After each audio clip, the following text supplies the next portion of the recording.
polar bears are really well suited for the Arctic and the tundra. So I have our polar bear skull here, another bone clone here. Nice sharp teeth on this one. Roar.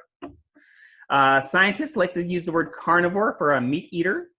Bears themselves are an omnivore, so they'll eat plants and meat. So they've got the sharp teeth in the front for cutting.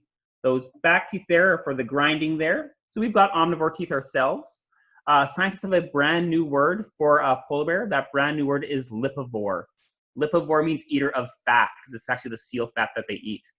And Arctic foxes learn to follow the polar bear because they know that the polar bear is going to eat the fat, but they leave a lot of meat behind so that Arctic fox can get a free meal if they know to follow that polar bear. One thing you'll see with this polar bear is that gigantic nasal cavity.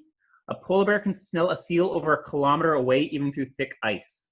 I've read 30 kilometer smelling distance. I just have no idea how you measure a 30 kilometer smelling distance.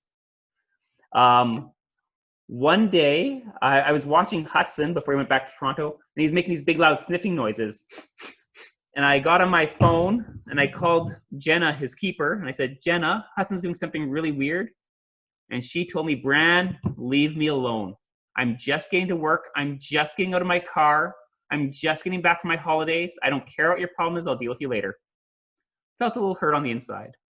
But Jenna parks her car at the front of the zoo entrance, and Hudson could smell his favorite keeper returning to work. Jenna was kind of like Hudson's girlfriend. Hudson was a little strange, but he was just so excited his favorite person was returning to work. He could smell her getting out of her car. Their noses are that amazing.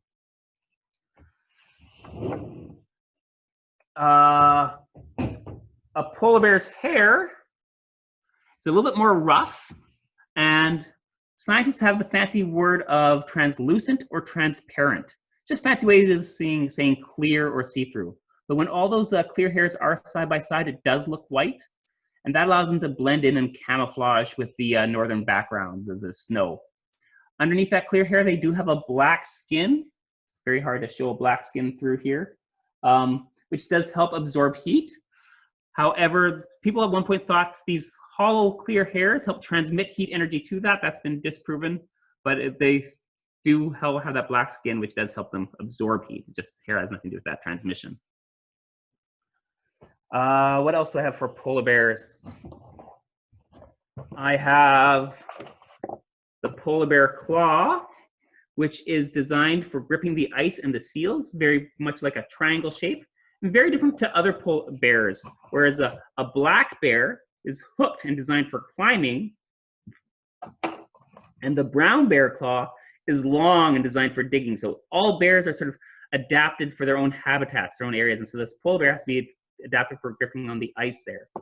And to help grip on the ice, a giant footprint, bigger than my head here, like a dinner plate here. So it kind of works like a snowshoe, so they can walk on top of the snow, and it also works as a great paddle for when they're swimming. And a little bit of webbing between each toe here. So this is a plaster cast of the footprint we found up in Churchill. We took a plaster cast of that, which I think is kind of neat. The other thing that helps that polar bear stay warm is they've got a lot of fat. And in the north, fat is wonderful. I'm building a great set of fat myself while being locked at home.